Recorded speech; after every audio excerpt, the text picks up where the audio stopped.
Hello students, welcome to all. My name is Deepmala Ramcharan and today we will start NCERT class 7th Geography chapter 1st Environment part 2. What is ecosystem? पारितंत्र क्या है? Ecosystem is the short form of ecological system and the term ecosystem is given by British ecologist A.G. Tansley in 1935. पारितंत्र पारिस्थितिकी तंत्र का संक्षिप्त रूप है। पारितंत्र शब्द का सर्वप्रथम प्रयोग 1935 में ब्रिटिश पारिस्थितिकीविद A.G. टॉन्सले ने किया था। Ecosystem, it is a system formed by the interaction of all living organisms with each other and with the physical and chemical factors of the environment in which they live, are linked by transfer of energy and material. पारितंत्र वह तंत्र है जिसमें समस्त जीवधारी आपस में तथा एक दूसरे के साथ और पर्यावरण के उन भौतिक तथा रासायनिक कारकों के साथ पारस्परिक क्रिया करते हैं जिसमें वे निवास करते हैं। ये सभी ऊर्जा और पदार्थों के स्थानांतरण द्वारा आपस में संबद्ध होते हैं। इस डेफिनेशन को फिगर 1.3 में दिए गए पॉन्ड इकोसिस्टम के एग्जाम्पल से भी हम समझ सकते हैं। इस डेफिनेशन में कह रहा है it is a system form by the interaction of all living organism, मतलब कि एक ऐसा सिस्टम, ये इकोसिस्टम ऐसा सिस्टम है जिसमें सभी लिविंग ऑर्गेनिज्म आपस में इंटरेक्शन करते हैं या अपने जो है अपनी आवश्यकताओं की पूर्ति के लिए एक दूसरे पर डिपेंड रहते हैं। यहाँ पे जो है इस फिगर में आप एक डक देख सकते हैं। ये डक क्या करते हैं, अपने भोजन के लिए इस पॉन्ड में रहने वाले जलीय जीवों पर, जैसे मछली हो गया, उस पर डिपेंड करते हैं। ठीक है, साथ ही आपने देखा होगा जितने भी डक्स होते हैं वो हमेशा ग्रुप में रहते हैं, चाहे वो सिक्योरिटी के पर्पज से रहते हो या अदर पर्पज से। तो ये क्या करते हैं, एक दूसरे पर जो है आपस में डिपेंड रहते हैं। ठीक है, इसके अलावा आप इस फिगर में काऊ देख सकते हैं, डियर देख सकते हैं। ये क्या है, ये लिविंग थिंग्स हैं और ये सारे एनिमल्स जो है अपने भोजन के लिए किस पे डिपेंड करते हैं, प्लांट्स पे। प्लांट्स भी क्या है, लिविंग थिंग्स है।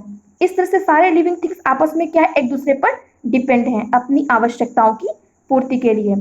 इसके अलावा इस डेफिनेशन में आगे कहता है the physical and chemical factors of the environment in which they live. इसके अलावा ये जो लिविंग ऑर्गेनिज्म है, ये जो है अपनी नीड्स को फुलफिल करने के लिए अपने एनवायरमेंट के साथ भी इंटरेक्शन करते हैं और उन पर डिपेंड रहते हैं। फॉर एग्जाम्पल के लिए जो ट्रीज हैं, ठीक है, सभी जीव जंतु डायरेक्टली इनडायरेक्टली अपना भोजन प्लांट से ही प्राप्त करते हैं।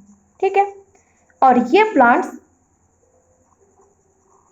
सनलाइट के थ्रू, सनलाइट क्या है, सन क्या है, सन एक नॉन लिविंग थिंग्स है, ये फिजिकल एनवायरनमेंट का पार्ट है। ठीक है, तो जितने भी प्लांट्स होते हैं वो इस सन से सनलाइट प्राप्त करके फोटोसिंथेसिस करते हैं और उस फोटोसिंथेसिस से ग्लूकोज का फॉर्मेशन करते हैं जो उनकी पत्तियों आदि में स्टोर होता है और उसी ग्लूकोज को हम जितने भी लिविंग ऑर्गेनिज्म हैं डायरेक्टली इनडायरेक्टली ग्रहण करते हैं। इनडायरेक्टली कैसे, इनडायरेक्टली ऐसे कि जैसे जो शाकाहारी हैं, ठीक है, हर्बीवोरस है, वो क्या करते हैं कि डायरेक्टली वो ग्रास आदि को, प्लांट्स वगैरह को खाते हैं। उसके बाद जो मांसाहारी हैं, ठीक है, वो क्या करते हैं, जो कार्निवोरस है, मांसाहारी है, वो इन शाकाहारी जीवों को खाते हैं। ठीक है, लेकिन खा तो वो ग्रास को ही रहे एक तरह से। तो मतलब कि सभी जो है जो ऑर्गेनिज्म है वो डायरेक्टली इनडायरेक्टली, ठीक है, वो फिजिकल एनवायरनमेंट पे ही जो है डिपेंड है। इसके अलावा जितने भी आपके लिविंग थिंग्स हैं वो अपने जो है रेस्पिरेशन के लिए, श्वसन के लिए अपने फिजिकल एनवायरनमेंट यानी एटमॉस्फेयर पर डिपेंड करते हैं। अपनी जो है पीने के पानी के लिए वो जो है वाटर बॉडीज पर डिपेंड करते हैं। वाटर बॉडीज भी जो है फिजिकल एनवायरनमेंट का पार्ट है। तो इस तरह से आप देख सकते हैं कि ये एनवायरनमेंट एक इकोसिस्टम है जिसमें जो है सभी लिविंग थिंग्स आपस में एक दूसरे पर डिपेंड है। साथ में जो है ये फिजिकल एनवायरनमेंट पे भी डिपेंड है और फिजिकल एनवायरनमेंट भी इन लिविंग थिंग्स पर जो है डिपेंड है। ठीक है, आपके दिमाग में ये बात आ रही कि ये हम जो फिजिकल एनवायरनमेंट है वो हम पे डिपेंड कैसे करता है। एक्चुअल में जाने अनजाने में हम जो है ये जो फिजिकल एनवायरनमेंट है इसके साइकिल को बनाए रखने में जो है हम मदद करते हैं। जैसे हम क्या करते हैं, हम रेस्पिरेशन के थ्रू जो है O2 ग्रहण करते हैं।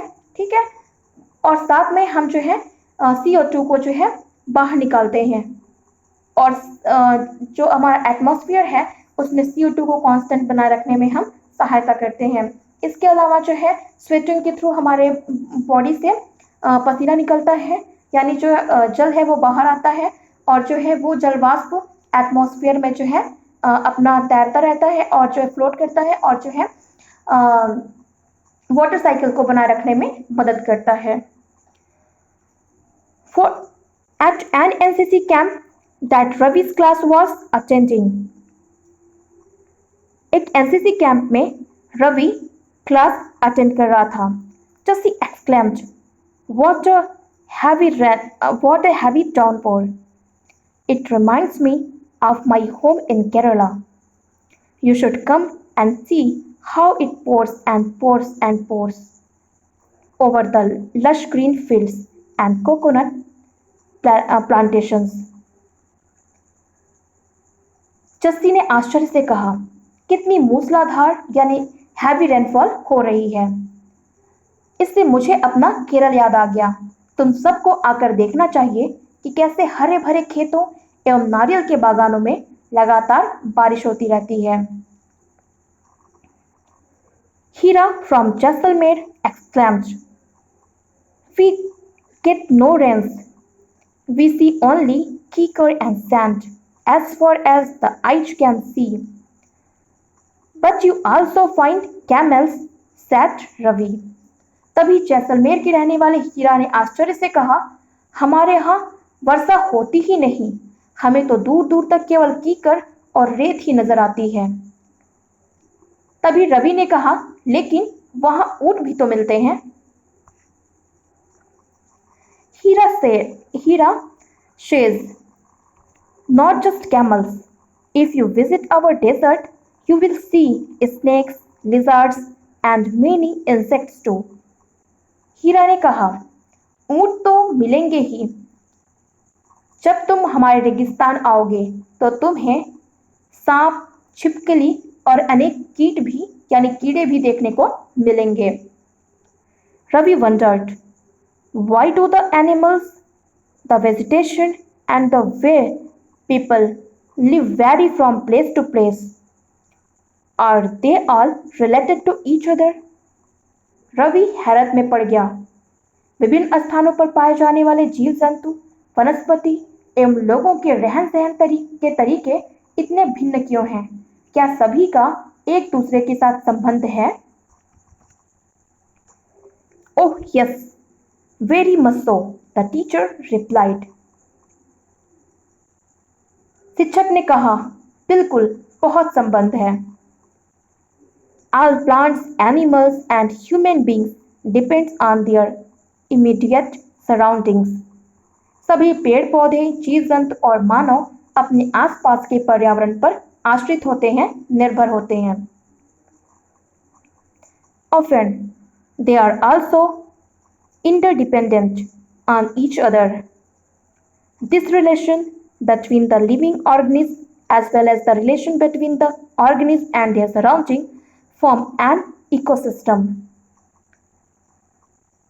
प्रायः वे एक दूसरे पर भी आश्रित होते हैं। जीवधारियों का आपसी एवं अपने आसपास के पर्यावरण के बीच का संबंध ही पारितंत्र का निर्माण करता है। There could be an ecosystem of large rainforest, grassland, desert, mountains, lake, river, ocean, and even a small pond. अधिक वर्षा वाले वन, घास स्थल, रेगिस्तान, पर्वत, झील, नदी, महासागर एवं छोटे से तालाब का भी एक पारितंत्र हो सकता है। Do you think the park in which Ravi and his friends played formed an ecosystem. क्या आपको लगता है कि जिस पार्क में रवि और उसके मित्र खेलते थे वह भी एक पारितंत्र का निर्माण करता था? Human environment. Human beings interact with the environment and modify it according to their needs. मानव अपने पर्यावरण के साथ पारस्परिक अंतःक्रिया करता है और उसमें अपनी आवश्यकता के अनुरूप परिवर्तन करता है. Early humans adapted themselves to the natural surroundings. जो आदि मानव था उसने स्वयं को प्रकृति के अनुरूप बना लिया था. They led a simple life and fulfilled their requirements from the nature around them.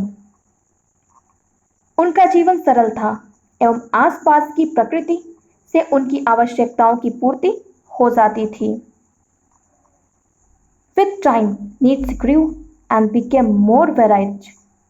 Humans learned new ways to use and change environment. समय के साथ उसकी आवश्यकताएं कई प्रकार से बढ़ती गईं. मनुष्य ने पर्यावरण के उपयोग और उसमें परिवर्तन करने के बहुत से तरीके सीख लिए. They learned to grow crops, domesticate animals, and lead a settled life. The wheel was invented, surplus food for produced, better system emerged, trade started, and commerce developed. पहिए का आविष्कार हुआ, आवश्यकता से अधिक क्रॉप्स का प्रोडक्शन होने लगा, वस्तु विनिमय पद्धति का विकास हुआ, व्यापार का आरंभ हुआ और वाणिज्य का विकास हुआ. Industrial revolution enabled large scale production. Transportation became faster. Information revolution made communication easier and speedy across the world. औद्योगिक क्रांति से बड़े पैमाने पर उत्पादन संभव हुआ. परिवहन के तेज गति वाले साधनों का विकास हुआ. सूचना क्रांति से पूरे विश्व में संचार बहुत ही सहज और तीव्र हो गया. Have you ever thought why you love eating a juicy watermelon in summer and hot roasted peanuts in winter? क्या आप जानते हैं कि आप गर्मी में रसीला तरबूज और सर्दी में भुनी हुई मूंगफली खाना क्यों पसंद करते हैं? A perfect balance is necessary between the natural and human environment. प्राकृतिक एवं मानवीय पर्यावरण के बीच सही संतुलन होना आवश्यक है. Humans must learn to live and use their environment in a harmonious way. मानव को पर्यावरण के साथ समरसता से रहने और उसका उपयोग करना सीखना चाहिए. Nuri, a girl from Mizoram, from Ravi's class, often talks about the lush green surrounding of her place. Seeing Ravi upset at having lost his playground, Nuri invited him to visit her home estate during the coming vacation. Ravi की कक्षा में मिजोरम की एक लड़की है नूरी. वह अक्सर अपने स्थान की हरियाली की बात करती रहती है. खेल का मैदान नष्ट होने के कारण रवि की उदासी देखकर नूरी ने उसे आने वाली छुट्टियों में अपने घर मिजोरम आने को कहा. Ravi's teacher asked the student to draw the landscape, houses and activities of the people and places they visit during the holidays. Ravi के शिक्षक ने सभी बच्चों से कहा कि छुट्टियों में वे जिन स्थानों पर जाएंगे वहां के भूदृश्य, घरों एवं लोगों के क्रियाकलापों का चित्र बनाकर लाएंगे. नाउ कॉर्नर में जो बॉक्स बने हैं उन पे दिए गए जो फैक्ट्स हैं उनको एक बार हम देख लेते हैं. फर्स्ट है डू यू नो, क्या आप जानते हैं? On 5th June every year world environment day is celebrated. प्रत्येक वर्ष 5 जून को विश्व पर्यावरण दिवस मनाया जाता है। ये फैक्ट लास्ट वीडियो में पूछे गए हमारे क्वेश्चन का आंसर भी है। बार्टर सिस्टम, वस्तु विनिमय प्रणाली। It is a trade in which goods are exchanged without the use of money. यह वस्तुओं की अदला बदली का व्यापार है जिसमें धन का प्रयोग नहीं होता है। ठीक है, वस्तु विनिमय का मतलब यह है कि अगर मान लो कि दो लोग हैं, ठीक है, एक के पास जो है वीट का प्रोडक्शन ज़्यादा होता है, दूसरे के पास जो है राइस का प्रोडक्शन ज़्यादा होता है। ठीक है, तो दोनों आपस में जो है अपनी चीज़ों को एक्सचेंज करके जो है उसको बैलेंस कर सकते हैं। फॉर एग्जाम्पल के लिए जो है ए के पास वीट ज़्यादा है, बी के पास राइस ज़्यादा है। अगर ए को जो है राइस की आवश्यकता है तो वो बी को कुछ जो है अमाउंट में वीट देकर उससे जो है राइस ले सकता है। ठीक है, इस तरह की जो वस्तुओं की अदला बदली होती है उसको हम बार्टर सिस्टम कहते हैं। Then let's to talk to somebody, some elderly person in your neighborhood and collect information about। अपने पड़ोस के किसी बुजुर्ग व्यक्ति से बात करें और निम्न की जानकारी प्राप्त करें। The trees in his her neighborhood when he or she was your age। जब वे आपकी उम्र के थे तब उनके आसपास कैसे पेड़ थे। The indoor games he or she played, उस समय के घर के अंदर खेले जाने वाले खेल। His or her favorite fruit at your age, उस समय उनका पसंदीदा फल। How did they make themselves comfortable during hot summer and cold winters। गर्मी और सर्दी का मौसम वे कैसे बिताते थे। Display your answer on a wall or bulletin board। प्राप्त जानकारी को दीवार या बुलेटिन बोर्ड पर प्रदर्शित कीजिए। नाउ हमारा फर्स्ट चैप्टर फिनिश्ड हो चुका है। थैंक यू, जय हिंद। इस चैप्टर से संबंधित कोई भी क्वेरी हो तो आप जो है कमेंट बॉक्स में लिखकर